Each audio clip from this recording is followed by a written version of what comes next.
नमस्कार मेरे प्यारे साथियों, स्वागत है आप सभी का आपका अपना यूट्यूब चैनल जीटीएम क्लासेस में। दोस्तों आज की इस वीडियो में आपको हम सोशल साइंस का टॉप 50 वीवीआई ऑब्जेक्टिव क्वेश्चन आपको हम बताएंगे। जो आज का आपका सोशल साइंस का एग्जाम होने वाला है उनके लिए 50 ऑब्जेक्टिव क्वेश्चन काफ़ी शानदार साबित होने वाला है। ठीक है, जो आज का सोशल साइंस का दोस्तों 19 फरवरी को सेकेंड सिटिंग में एग्जाम होने वाला है। ये 50 में से बहुत सारे प्रश्न जो उस एग्जाम सेकेंड सिटिंग में हूबहू जाकर लड़ेगा, ये मेरा 100% गारंटी है। ठीक है, इसलिए आप सभी विद्यार्थी 1 से लेकर 50 तक पूरी कॉन्सेंट्रेशन से सभी प्रश्न को बारीकी से देख लीजिए। ठीक है, तो आइए हम बिना टाइम वेस्ट किए हुए इस वीडियो का स्टार्ट कर देते हैं। देखिए पहला प्रश्न, गांधी जी को महात्मा की उपाधि किसने दी थी? दोस्तों काफी महत्वपूर्ण है ये पहला नंबर प्रश्न आपके बोर्ड एग्जाम के लिए। आपको बताना है ये प्रश्न में कि गांधी जी को महात्मा की उपाधि किसने दी थी? तो रविंद्रनाथ टैगोर ने दिए थे। ऑप्शन नंबर यहाँ पे ए जो होगा बिल्कुल करेक्ट आंसर हो जाएगा, आप इसको याद रखिएगा। ठीक है, चलिए अगला प्रश्न देख लीजिएगा। दूसरा नंबर कहता है अप्रैल थीसिस किसने लिखी? तो बाबू ये प्रश्न काफी महत्वपूर्ण है आपके बोर्ड एग्जाम के लिए। आपको बताना है कि अप्रैल थीसिस किसने लिखी? तो लेनिन ने लिखी। ऑप्शन नंबर यहाँ पे सी जो होगा हमारा बिल्कुल करेक्ट आंसर हो जाएगा। चलिए अगला प्रश्न देख लेते हैं। तीसरा नंबर सोवियत संघ का विघटन किस वर्ष हुआ? दोस्तों काफी महत्वपूर्ण है ये तीसरा नंबर आपके फाइनल बोर्ड परीक्षा के लिए। आपको बताना है ये प्रश्न में कि सोवियत संघ का विघटन किस वर्ष हुआ? तो 1991 ईस्वी में हुआ। ऑप्शन नंबर यहाँ पे डी होगा हमारा बिल्कुल करेक्ट आंसर हो जाएगा। ठीक है, चलिए अगला प्रश्न देखिएगा। चौथा नंबर कहता है कि सूती वस्त्र किस पर आधारित उद्योग है? दोस्तों काफी महत्वपूर्ण है ये चौथा नंबर आपके बोर्ड एग्जाम के लिए। आपको बताना है कि सूती वस्त्र जो है किस पर आधारित उद्योग है? तो कृषि पर है। ऑप्शन नंबर यहाँ पे ये जो होगा हमारा बिल्कुल करेक्ट आंसर हो जाएगा। ठीक है, चलिए अगला प्रश्न देखिएगा। पांचवा नंबर देखिएगा, कहता है इसमें कि टिहरी बांध का निर्माण किस प्रदेश में किया गया? दोस्तों काफी महत्वपूर्ण है ये पांचवा नंबर प्रश्न आपके बोर्ड एग्जाम के लिए। आपको बताना है कि टिहरी बांध का निर्माण जो है किस प्रदेश में किया गया? तो दोस्तों उत्तराखंड में किया गया। ठीक है, ऑप्शन नंबर यहाँ पे ये जो होगा हमारा बिल्कुल करेक्ट आंसर हो जाएगा, आप इसको याद रखिएगा। चलिए अगला प्रश्न देखते हैं। छठा नंबर देखिएगा, कहता है पूर्ण स्वराज दिवस कब मनाया गया था? दोस्तों काफी महत्वपूर्ण है ये छठा नंबर प्रश्न आपके बोर्ड एग्जाम के लिए। आपको बताना है प्रश्न में कि पूर्ण स्वराज दिवस कब मनाया गया था? तो दोस्तों कब मनाया गया था? तो 26 जनवरी 1930 को मनाया गया था। ठीक है, ऑप्शन नंबर यहाँ पे ये जो होगा हमारा बिल्कुल करेक्ट हो जाएगा। आप सभी विद्यार्थी ये प्रश्न को याद रखिएगा। ठीक है, चलिए अगला प्रश्न हम देख लेते हैं। 7 नंबर। अब मेरे प्यारे साथियों, आप सभी विद्यार्थियों ने अगर जो अभी तक जीटीएम क्लासेस यूट्यूब चैनल को सब्सक्राइब नहीं किया है तो आप सभी विद्यार्थी इस चैनल को सब्सक्राइब कर ले। इससे आपको फायदा क्या होगा कि जब हम लाइव क्लास लेकर आएंगे तो इसका नोटिफिकेशन जो होगा सबसे पहले आपको मिलेगा। ठीक है, जितना भी आपका सब्जेक्ट का एग्जाम अभी बचा हुआ है उन सभी विषयों को हम शानदार तैयारी करवाएंगे, इसलिए जल्द इस चैनल को सब्सक्राइब कर लीजिए ताकि लाइव क्लास आप आ सके। ठीक है, चलिए अगला प्रश्न हम देखते हैं। 7 नंबर कहता है कि देश के बांधों को किसने भारत का मंदिर कहा था? काफी महत्वपूर्ण है 7 नंबर प्रश्न आपके बोर्ड एग्जाम के लिए। कहता है देश के बांधों को किसने भारत का मंदिर कहा था? तो पंडित नेहरू ने कहा था। ऑप्शन नंबर यहाँ पे जो डी होगा बिल्कुल हमारा करेक्ट आंसर हो जाएगा, आप इसको याद रखिएगा। चलिए अगला प्रश्न देखते हैं। 8 नंबर देखिएगा, कहता है कि रूसो लिखा है, रूसो किस देश का दार्शनिक था? दोस्तों काफी महत्वपूर्ण है 8 नंबर प्रश्न। आपको बताना है कि रूसो किस देश का दार्शनिक था? तो फ्रांस का था। ऑप्शन नंबर यहाँ पे ये जो होगा बिल्कुल करेक्ट आंसर हो जाएगा। आप सभी विद्यार्थी ये प्रश्न को याद रखिएगा अच्छे तरीके से। ठीक है, चलिए अगला प्रश्न हम देखते हैं। 9 नंबर देखिए, किस वर्ष साइमन कमीशन भारत आया था? दोस्तों काफी महत्वपूर्ण है 9 नंबर प्रश्न आपके बोर्ड एग्जाम के लिए। आपको बताना है कि किस वर्ष साइमन कमीशन भारत आया था? तो 1928 ईस्वी में आया था, यह आपको याद रखना है। ऑप्शन नंबर डी जो होगा बिल्कुल हमारा करेक्ट आंसर हो जाएगा। चलिए अगला प्रश्न देखते हैं। 10 नंबर कहता है कि युद्ध और शांति पुस्तक किसने लिखी? दोस्तों काफी महत्वपूर्ण है 10 नंबर प्रश्न आपके बोर्ड एग्जाम के लिए। आपको बताना है कि युद्ध और शांति पुस्तक किसने लिखी? तो टॉल्स्टॉय ने लिखी। ऑप्शन नंबर यहाँ पे जो बी होगा हमारा बिल्कुल करेक्ट आंसर हो जाएगा, आप इसको याद रखिएगा। चलिए अगला प्रश्न हम देखते हैं। 11 नंबर कहता है कि भारत में सर्वाधिक क्षेत्र में कौन सा मिट्टी पाया जाता है? दोस्तों काफी महत्वपूर्ण है 11 नंबर प्रश्न। आपको बताना है कि भारत में सर्वाधिक क्षेत्र में कौन सी मिट्टी पाया जाता है? तो जलवट मिट्टी पाया जाता है। ऑप्शन नंबर यहाँ पे बी जो होगा हमारा बिल्कुल सही आंसर हो जाएगा। ठीक है, चलिए अगला प्रश्न देखिएगा। 12 नंबर कहता है इसमें कि अखिल भारतीय ट्रेड यूनियन कांग्रेस की स्थापना कब हुई? दोस्तों काफी महत्वपूर्ण है 12 नंबर प्रश्न आपके फाइनल बोर्ड परीक्षा के लिए। आपको बताना है कि अखिल भारतीय ट्रेड यूनियन कांग्रेस की स्थापना कब हुई? तो 1920 ईस्वी में होगा बाबू। ऑप्शन नंबर यहाँ पे डी जो होगा हमारा बिल्कुल करेक्ट आंसर हो जाएगा। आप सभी विद्यार्थी इसको याद रखिएगा अच्छे तरीके से। ठीक है, चलिए अगला प्रश्न हम देखते हैं। 13 नंबर कहता है रंग भेद के नीति के विरुद्ध आवाज किसने उठाई थी? दोस्तों काफी महत्वपूर्ण है ये 13 नंबर प्रश्न आपके फाइनल बोर्ड परीक्षा के लिए। आपको बताना है प्रश्न में कि रंग भेद की नीति के विरुद्ध आवाज किसने उठाई थी? तो मार्टिन लूथर किंग ने उठाए थे। ठीक है, मार्टिन लूथर किंग ने। ऑप्शन नंबर यहाँ पे बी जो होगा बिल्कुल हमारा करेक्ट आंसर हो जाएगा। ठीक है, चलिए अगला प्रश्न हम देखते हैं। 14 नंबर देखिएगा, भारत में राष्ट्रीय महिला आयोग अधिनियम कब बना था? दोस्तों काफ़ी महत्वपूर्ण है 14 नंबर प्रश्न। आपके फाइनल बोर्ड परीक्षा के लिए आपको बताना है कि भारत में राष्ट्रीय महिला आयोग अधिनियम कब बना था। तो 1990 में बना था, आपको इसको याद रखना है। ऑप्शन में यहाँ पे डी जो होगा बिल्कुल करेक्ट आंसर हो जाएगा। चलिए अगला प्रश्न देखिएगा, हमारा अगला प्रश्न 15 नंबर का था, निम्नलिखित में कौन नवीकरणीय संसाधन है? आपको बताना है कि निम्नलिखित में कौन जो है नवीकरणीय संसाधन है। तो सौर ऊर्जा है। ठीक है, ऑप्शन में यहाँ पे सी जो होगा बिल्कुल करेक्ट आंसर हो जाएगा। चलिए अगला प्रश्न देखिएगा, 16 नंबर का था है कि तेलंगाना राज्य का गठन कब हुआ था? दोस्तों काफ़ी महत्वपूर्ण है ये 16 नंबर प्रश्न। आपको बताना है कि तेलंगाना राज्य का गठन कब हुआ था? तो 2 जून 2014 ईस्वी को हुआ था। ठीक है, ऑप्शन नंबर ए जो होगा हमारा बिल्कुल करेक्ट आंसर हो जाएगा।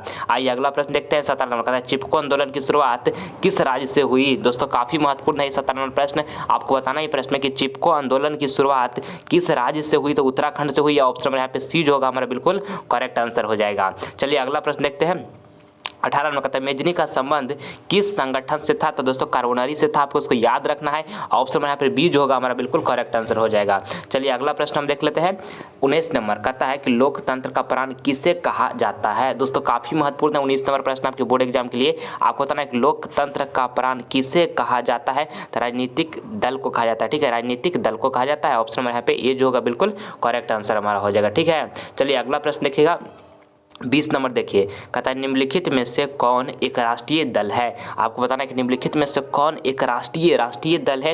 तो भारतीय जनता पार्टी है। ठीक है, भारतीय जनता पार्टी है। ऑप्शन नंबर यहाँ पे ये जो होगा बिल्कुल हमारा करेक्ट आंसर हो जाएगा। ठीक है, चलिए अगला प्रश्न हम देखते हैं, 21 नंबर प्रश्न देखिएगा बाबू। यहाँ पे कहता है कि राजनीतिक दलों की नींव सर्वप्रथम किस देश में पड़ी? दोस्तों काफ़ी महत्वपूर्ण है 21 नंबर प्रश्न आपके बोर्ड एग्जाम के लिए। आपको बताना है ये प्रश्न में कि राजनीतिक दलों की नींव सर्वप्रथम किस देश में पड़ी? तो ब्रिटेन में पड़ी। ठीक है, ऑप्शन में यहाँ पे सी जो होगा ना बिल्कुल करेक्ट आंसर हो जाएगा। आप इसको अच्छे तरीके से याद रखिएगा। ठीक है, चलिए अगला प्रश्न हम देखते हैं, अगला प्रश्न हमारा यहाँ पे कौन है? 22 नंबर। इस प्रश्न में कहता है कि किसने कहा कि लोकतंत्र जनता के द्वारा तथा जनता के लिए शासन है? दोस्तों काफ़ी महत्वपूर्ण है ये 22 नंबर प्रश्न आपके फाइनल बोर्ड परीक्षा के लिए। आपको बताना है ये प्रश्न में कि किसने कहा कि लोकतंत्र जनता के द्वारा तथा जनता के लिए शासन है? तो अब्राहम लिंकन ने कहे बाबू। ऑप्शन नंबर सी जो होगा बिल्कुल करेक्ट आंसर हो जाएगा। ये प्रश्न काफ़ी महत्वपूर्ण है आपके बोर्ड एग्जाम के लिए। आज का जो आपका सोशल साइंस का पेपर है उसमें पेपर में जाकर ये प्रश्न छपेगा। ठीक है, चलिए अगला प्रश्न देखिएगा, 23 नंबर कहता है बांग्लादेश की मुद्रा का नाम क्या है? दोस्तों काफ़ी महत्वपूर्ण है ये 23 नंबर आपके फाइनल बोर्ड परीक्षा के लिए। आपको ये प्रश्न बताना है कि बांग्लादेश की मुद्रा का नाम क्या है? तो टका है। ठीक है, ऑप्शन नंबर यहाँ पे ये जो होगा हमारा बिल्कुल करेक्ट आंसर हो जाएगा। चलिए अगला प्रश्न देखिएगा, 24 नंबर देखिएगा। 24 नंबर प्रश्न है, कहता है कि भारत में सहकारिता आंदोलन का प्रारंभ कब हुआ? दोस्तों काफ़ी महत्वपूर्ण है आपके बोर्ड एग्जाम के लिए 24 नंबर प्रश्न। आपको बताना है कि भारत में सहकारिता आंदोलन का प्रारंभ कब हुआ? तो दोस्तों 1904 ईस्वी में हुआ। ऑप्शन नंबर यहाँ पर बी जो होगा 1904 ईस्वी हमारा बिल्कुल करेक्ट आंसर हो जाएगा। ठीक है, चलिए अगला प्रश्न देखिएगा 25 नंबर। और मेरे प्यारे साथियों, इस वीडियो के माध्यम से आपको हम टॉप 50 VVI ऑब्जेक्टिव क्वेश्चन बता रहे हैं सामाजिक विज्ञान का, जो आपके जो आज का एग्जाम होने वाला है सोशल साइंस का, उसके लिए काफ़ी महत्वपूर्ण है। ये 50 में से बहुत सारे प्रश्न जो होंगे, आज का पेपर सामाजिक विज्ञान को जो 19 फरवरी को होने वाला है उसमें जाकर सेम टू सेम जाकर लड़ेगा, ये मेरा 100% गारंटी है। इसलिए इन सभी प्रश्नों को पूरी कॉन्सेंट्रेशन के साथ आप देख लीजिएगा। ठीक है, चलिए देखिएगा 25 नंबर प्रश्न पे कहता है कि मानव की न्यूनतम आवश्यकता क्या है? दोस्तों काफ़ी महत्वपूर्ण है। आपको बताना है मानव की न्यूनतम आवश्यकता क्या है? तो रोटी है, कपड़ा है और मकान है। ठीक है, ऑप्शन नंबर यहाँ पे ये जो होगा बिल्कुल करेक्ट आंसर हो जाएगा। आप इसको याद रखिएगा। ठीक है, चलिए अगला प्रश्न हम देखिएगा, 26 नंबर प्रश्न देखिएगा बाबू। कहता है कि भारत में संविधान सभा का गठन कब हुआ था? काफ़ी महत्वपूर्ण है ये प्रश्न। आपको बताना है कि भारत में संविधान सभा का गठन कब हुआ था? तो 1946 ईस्वी में हुआ था। ऑप्शन नंबर यहाँ पे ये जो होगा हमारा बिल्कुल करेक्ट आंसर हो जाएगा। आप सभी विद्यार्थी इसको याद रखिएगा। ठीक है, चलिए अगला प्रश्न हम देखते हैं, 27 नंबर देखिएगा। कहता है इनमें कौन पूर्णतः सरकारी सेवा है? तो सैन्य सेवा जो है सरकारी सेवा है। ऑप्शन नंबर यहाँ पे सी जो होगा हमारा बिल्कुल करेक्ट आंसर हो जाएगा। आप इसको याद रखिएगा। ठीक है, चलिए अगला प्रश्न हम देख लेते हैं, 28 नंबर कहता है भारत में करेंसी नोट कौन जारी करता है? तो रिजर्व बैंक ऑफ इंडिया करता है बाबू। ऑप्शन नंबर यहाँ पर जो सी होगा हमारा बिल्कुल करेक्ट आंसर हो जाएगा। आप इसको अच्छे तरीके से याद रखिएगा। ठीक है, चलिए अगला प्रश्न देखिएगा, 29 नंबर देखिए। कहता है कि जामनगर तेल शोधक कारखाना किस राज्य में स्थित है? काफ़ी महत्वपूर्ण है आपके बोर्ड एग्जाम के लिए 29 नंबर प्रश्न। आपको बताना है कि जामनगर तेल शोधक कारखाना किस राज्य में स्थित है? तो गुजरात में है। ठीक है, ऑप्शन नंबर यहाँ पे जो सी होगा ना बिल्कुल करेक्ट आंसर हो जाएगा। आप इसको अच्छे तरीके से याद रखिएगा। चलिए अगला प्रश्न देखिएगा, 30 नंबर प्रश्न देखिए, कहता है कि इनमें कौन खरीफ की फसल है। आपको बताना है कि इनमें कौन जो है ना वो खरीफ की फसल है। तो देखिए धान जो है ना ये हमारा खरीफ की फसल है, ठीक है। ऑप्शन हमारा यहाँ पे डी जो होगा हमारा बिल्कुल करेक्ट आंसर हो जाएगा। अब गेहूँ जो है ना बाबू, गेहूँ ये हमारा रबी फसल है, ये भी आपको ध्यान में रखना है। चलिए अगला प्रश्न हम देखते हैं। अगला प्रश्न हमारा यहाँ पे कौन है, अगला प्रश्न हमारे यहाँ पे बाबू 31 नंबर है। एक प्रश्न जो है ना 31 नंबर काफ़ी महत्वपूर्ण है आपके बोर्ड एग्जाम के लिए। आपको बताना है कि भारत में कोयले का सर्वप्रमुख उत्पादक राज्य कौन है। तो झारखंड है, आप इसको याद रखिएगा। ऑप्शन में यहाँ पे बी जो होगा हमारा बिल्कुल करेक्ट आंसर हो जाएगा, ठीक है। चलिए अगला प्रश्न देखिएगा 32 नंबर, कहता है कि भारत में सबसे अधिक चावल उत्पादक राज्य है। दोस्तों काफ़ी महत्वपूर्ण है ये 32 नंबर प्रश्न आपके बोर्ड एग्जाम के लिए। आपको बताना है कि भारत में सबसे अधिक चावल उत्पादक राज्य है तो पश्चिम बंगाल है, पश्चिम बंगाल है। ऑप्शन नंबर यहाँ पे ये जो होगा हमारा बिल्कुल करेक्ट आंसर हो जाएगा। आप सभी विद्यार्थी प्रश्न को अच्छे तरीके से याद रखिएगा, ठीक है। चलिए अगला प्रश्न हम देखते हैं 33 नंबर प्रश्न देखिए। और मेरे प्यारे साथियों, अगर जो आप तक अभी तक सभी विद्यार्थियों ने जीटीएम क्लासेस चैनल को सब्सक्राइब नहीं किया तो कर लीजिए। इससे आपको फायदा क्या होगा कि जब हम लाइव क्लास लेकर आएंगे तो इसका नोटिफिकेशन जो होगा सबसे पहले आपको मिलेगा, ठीक है। बाबू हम सब एक परिवार है, आप हमारे परिवार हैं और हम आपके परिवार हैं, ठीक है। और हम सब मिलकर जो जितना भी आपका एग्जाम बचा हुआ है उसका शानदार तैयारी करेंगे। आपको काफ़ी मोस्ट VVI ऑब्जेक्टिव क्वेश्चन आपको हम बताएंगे। जो आपका जो एग्जाम होगा ना आने वाला विषय का, उसमें काफ़ी आपको मदद मिलेगा, ठीक है। इसलिए चैनल को सब्सक्राइब नहीं किए तो कर लीजिए। आप सभी विद्यार्थी हमारे परिवार हैं और हम आपके परिवार हैं, ठीक है। हम सब मिलकर काफी शानदार प्रदर्शन करेंगे। 480 प्लस मार्क्स लाकर मार पिता की आंखों में खुशी के आंसू बहाएंगे। इस बात को ध्यान में रखिएगा बाबू, पहले भी आपको हम बहुत बार बताए हैं, ठीक है। चलिए अगला प्रश्न हम देखते हैं 33 नंबर देखिएगा, कहता है कि परिवहन के साधनों में सबसे सस्ता परिवहन का साधन कौन है। दोस्तों कौन है, जल है, ठीक है। ऑप्शन नंबर यहाँ पर बी जो होगा बिल्कुल करेक्ट आंसर हो जाएगा। आप इसको अच्छे तरीके से याद रखिएगा। चलिए अगला प्रश्न देखिएगा 34 नंबर, कहता है कि भारत में हरित क्रांति की शुरुआत कब हुई। तो दोस्तों 1966 से 1967 ईस्वी में हुआ, ठीक है। 1966 से 67 में हुआ। ऑप्शन नंबर यहाँ पे बी जो होगा बिल्कुल करेक्ट आंसर हो जाएगा। चलिए अगला प्रश्न देखिएगा 35 नंबर देखिएगा, कहता है बिहार में रेशमी वस्त्र उत्पादन का प्रमुख केंद्र है। दोस्तों काफ़ी महत्वपूर्ण है 35 नंबर आपके फाइनल बोर्ड परीक्षा के लिए। आपको बताना है ये प्रश्न में कि बिहार में रेशमी वस्त्र उत्पादन का प्रमुख केंद्र है तो भागलपुर है, ठीक है। ऑप्शन नंबर यहाँ पे डी जो होगा बिल्कुल करेक्ट आंसर होगा। आप सभी विद्यार्थी ये प्रश्न को अच्छे तरीके से याद रखिएगा, ठीक है। चलिए अगला प्रश्न हम देखिएगा। अगला प्रश्न यहाँ पर हमें 36 नंबर है, कहता है कि वियना कांग्रेस की अध्यक्षता किसने की। दोस्तों किसने की, तो मेटरनिख ने की। ऑप्शन नंबर यहाँ पे ये जो होगा बिल्कुल करेक्ट आंसर हो जाएगा। आप इसको याद रखिएगा। चलिए अगला प्रश्न हम देखते हैं 37 नंबर प्रश्न जो है आपके बोर्ड एग्जाम के लिए काफ़ी महत्वपूर्ण है। देखिए कहता है कि उर्वरक कारखाना अवस्थित है तो बरौनी में बाबू, ठीक है। आप इसको याद रखिएगा। ऑप्शन नंबर यहाँ पे डी जो होगा हमारा बिल्कुल करेक्ट आंसर हो जाएगा। चलिए अगला प्रश्न देखते हैं 38 नंबर, कहता है कि पूर्व मध्य रेलवे का मुख्यालय कहाँ स्थित है। काफ़ी महत्वपूर्ण है ये 38 नंबर प्रश्न। आज का जो आपका सोशल साइंस का पेपर है उसमें 100% ये पेपर में जाकर छपेगा, इसलिए आप इसको याद कर लीजिए, ठीक है। आपको बताना है कि पूर्व मध्य रेलवे का मुख्यालय कहाँ है, तो हाजीपुर में है। ऑप्शन में यहाँ पे सी जो होगा बिल्कुल करेक्ट आंसर हो जाएगा। आप इसको अच्छे तरीके से याद रखिएगा, ठीक है। चलिए अगला प्रश्न देखिएगा 39 नंबर, मलबे के नीचे दबे हुए लोगों का पता लगाने के लिए किस यंत्र की मदद ली जाती है। दोस्तों काफी महत्वपूर्ण 39 नंबर प्रश्न। आपको बताना है कि मलबे के नीचे दबे हुए लोगों का पता लगाने के लिए किस यंत्र की मदद ली जाती है, तो इंफ्रारेड कैमरा के लिए जाता है, ठीक है। ऑप्शन नंबर यहाँ पे जो सी होगा बिल्कुल करेक्ट आंसर हो जाएगा। आप सभी विद्यार्थी इस प्रश्न को अच्छे तरीके से याद रखिएगा, ठीक है। चलिए अगला प्रश्न देखते हैं 40 नंबर प्रश्न देखिएगा बाबू, कहता है महासागर की तली पे होने वाले कंपन का परिणाम है। काफी महत्वपूर्ण है 40 नंबर प्रश्न आपके फाइनल बोर्ड परीक्षा के लिए। आपको बताना है ये 40 नंबर प्रश्न में कि महासागर की तली पर होने वाले कंपन का परिणाम है तो दोस्तों सुनामी है, ठीक है। ऑप्शन नंबर यहाँ पे जो बी होगा बिल्कुल करेक्ट आंसर हो जाएगा। आप इसको अच्छे तरीके से याद रखिएगा। चलिए अगला प्रश्न देखते हैं 41 नंबर देखिएगा, कहता है मानव जनित आपदा है तो मानव जनित आपदा है जो आतंकवाद है, ये आपको ध्यान में रखना है। ऑप्शन नंबर यहाँ पे सी जो होगा बिल्कुल करेक्ट आंसर हो जाएगा। आप सभी विद्यार्थी के लिए प्रश्न काफी महत्वपूर्ण होगा आज एग्जाम में, ठीक है। चलिए अगला प्रश्न देखिएगा।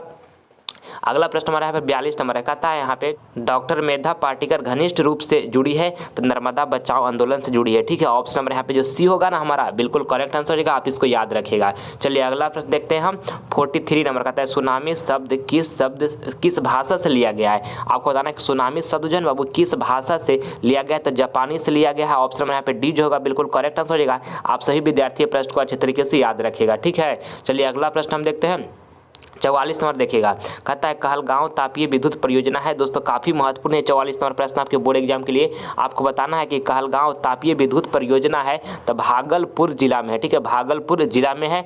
ऑप्शन नंबर यहाँ पे ए जो होगा बिल्कुल हमारा करेक्ट आंसर हो जाएगा, ठीक है। चलिए अगला प्रश्न देखते हैं 45 नंबर। मेरे प्यारे साथियों, आप सभी विद्यार्थी पूरी मन से अपना तैयारी कीजिए, कॉन्सेंट्रेट माइंड को रखिए, माइंड को भटकाइएगा नहीं और पूरा कॉन्फिडेंस रखिएगा, अपने पर आत्मविश्वास रखिएगा। आपका एग्जाम जो है ना बहुत अच्छा जाएगा, मतलब बहुत अच्छा जाएगा, ठीक है। इसलिए आप सभी विद्यार्थी अपने यहाँ पर कॉन्फिडेंस रखिएगा, हिम्मत नहीं हारिएगा। बहुत 480 प्लस मार्क्स लाकर माँ पिता की आंखों में खुशी को आंसू बहाना है तो बहाना है। जो सब्जेक्ट आपका हो गया है एग्जाम उसके बारे में सोचना छोड़ दीजिए, जो सब्जेक्ट आपका बच्चा हुआ है उसके बारे में सोचिए, और जितना भी पॉइंट्स अभी तक पढ़े हैं उसको, जो बच्चा हुआ सब्जेक्ट है उसका बार बार रिवीजन कर जाइए, वही आपका एग्जाम में काफ़ी मदद करेगा बाबू, ठीक है। और हिम्मत रखिएगा, अपने पर विश्वास रखिएगा, आप बहुत अच्छा कर सकते हैं। आपका 2022 बोर्ड एग्जाम में काफ़ी शानदार रिजल्ट आएगा, ठीक है। आपका माता पिता का आशीर्वाद आपके साथ है, आपका गुरु का आशीर्वाद आपके साथ है। डरिए नहीं बाबू, पूरी हिम्मत के साथ एग्जाम देने के लिए जाइएगा और काफ़ी शानदार एग्जाम देकर आइएगा, ठीक है। अगर जो आपको सोशल साइंस का सब्जेक्टिव चाहिए तो डिस्क्रिप्शन में लिंक दिया हुआ है, जाकर आप देख लीजिए, नहीं तो प्लेलिस्ट में भी जाकर देख सकते हैं। उनमें हम वही प्रश्न डिस्कस किए हैं जो आपका एग्जाम में आने के 100% संभावना है। इसलिए एक बार जरूर से देख लीजिएगा तब एग्जाम देने के लिए जाएगा, ठीक है। यानी कि एक बार देख लीजिएगा तब एग्जाम देने के लिए जाइएगा, आपको काफ़ी मदद मिलेगा एग्जाम में, ठीक है। चलिए अब हम देखते हैं 45 नंबर प्रश्न। कहता है इसमें कि निम्नलिखित खनिजों में कोडरमा किससे संबंधित है, तो अभ्रक से संबंधित है, ठीक है। ऑप्शन नंबर यहाँ पे जो बी होगा ना बिल्कुल करेक्ट आंसर हो जाएगा, आप इसको याद रखिएगा। चलिए अगला प्रश्न हम देखते हैं 46 नंबर प्रश्न देखिएगा। कहता है बिहार की किस नदी की उत्पत्ति अमरकंटक से हुई है। दोस्तों काफ़ी महत्वपूर्ण है 46 नंबर प्रश्न आपके बोर्ड एग्जाम के लिए। आपको बताना है प्रश्न में कि बिहार की किस नदी की उत्पत्ति अमरकंटक से हुई है, तो सोन नदी की हुई है, ठीक है। ऑप्शन नंबर यहाँ पे सी जो होगा बिल्कुल करेक्ट आंसर हो जाएगा। आप सभी विद्यार्थी ये प्रश्न को अच्छे तरीके से याद रखिएगा, ठीक है। चलिए अगला प्रश्न देखिएगा 47 नंबर प्रश्न देखिए। कहता है निम्न में से कौन कृषि पर आधारित नहीं है। आपको बताना है कि निम्न में से कौन जो है कृषि पर आधारित नहीं है। तो देखिए सीमेंट उद्योग जो है ना बाबू एक कृषि पर आधारित नहीं है। ऑप्शन यहाँ पे डी जो होगा हमारा बिल्कुल करेक्ट आंसर हो जाएगा। आप सभी विद्यार्थी प्रश्न को अच्छे तरीके से याद रखिएगा, ठीक है। चलिए अगला प्रश्न हम देखते हैं 48 नंबर। कहता है लौह अयस्क है। दोस्तों काफ़ी महत्वपूर्ण है ये 48 नंबर आपके फाइनल बोर्ड परीक्षा के लिए। आपको बताना है इसमें कि लौह अयस्क है तो अनवीकरणीय संसाधन है, अनवीकरणीय संसाधन है। ऑप्शन नंबर यहाँ पे जो बी होगा हमारा 48 का बिल्कुल करेक्ट आंसर हो जाएगा, ठीक है। चलिए अगला प्रश्न हम देखते हैं 49 नंबर प्रश्न देखिएगा।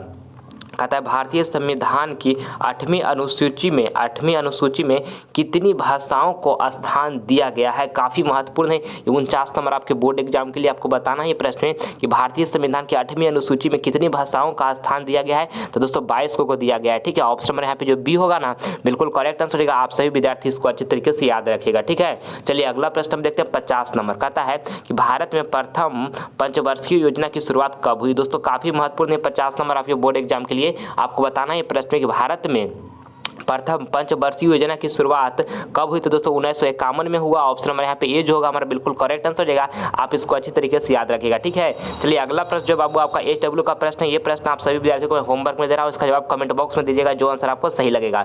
आपको बताना है कि नर्मदा बचाओ आंदोलन में नर्मदा क्या है, तालाब, नदी, समुद्र, पेड़। तो जो सही लगे उसका जवाब दीजिएगा कमेंट में। आप सभी विद्यार्थी का हम कमेंट का प्रतीक्षा करेंगे, ठीक है। और दोस्तों अगर ये वीडियो आपको पसंद आया तो इस वीडियो को आप दिल से एक लाइक कर दें और ज़्यादा से ज़्यादा इस वीडियो को अपने फ्रेंड के पास भी शेयर करें, ताकि इस वीडियो के माध्यम से आपका फ्रेंड भी कुछ नॉलेज ग्रहण कर सके। और अगर जो अभी तक चैनल को सब्सक्राइब नहीं किया तो कर लीजिए। इससे आपको फायदा क्या होगा, जब हम लाइव क्लास लेकर आएंगे तो इसका नोटिफिकेशन सबसे पहले आपको मिलेगा, ठीक है। और जो भी सब्जेक्ट आपका बचा हुआ है बाबू उसको हम काफ़ी VVI ऑब्जेक्टिव क्वेश्चन आपको बताएंगे जो आपका एग्जाम हॉल में काफ़ी मदद करेगा, ठीक है। इसलिए चैनल से आप GTM क्लासेस परिवार से आप सभी विद्यार्थी जरूर जुड़िए और हिम्मत नहीं हारिएगा बाबू। 480 प्लस मार्क्स हर हालत में लाकर माँ पिता की आंखों में खुशी के आंसू बहाना है जिस दिन रिजल्ट आएगा उस दिन। और आपका 2022 बोर्ड में काफ़ी शानदार रिजल्ट आएगा, इसलिए हड़बड़ाइएगा नहीं, हिम्मत रखिएगा। आपका माता पिता का आशीर्वाद, आपका गुरु का आशीर्वाद आपके साथ है, डरिएगा नहीं। और आपका हिम्मत आपका साथ है, आपका मेहनत आपका साथ है, डरिएगा नहीं बाबू, आपके पास बहुत कुछ है, ठीक है। इसलिए पूरी कॉन्फिडेंस से आप एग्जाम देने के लिए जाइए। आप सभी विद्यार्थियों को मेरे तरफ से ऑल द बेस्ट। मिलते हैं हम आपसे अगले वीडियो में, तब तक के लिए जय हिंद, जय भारत।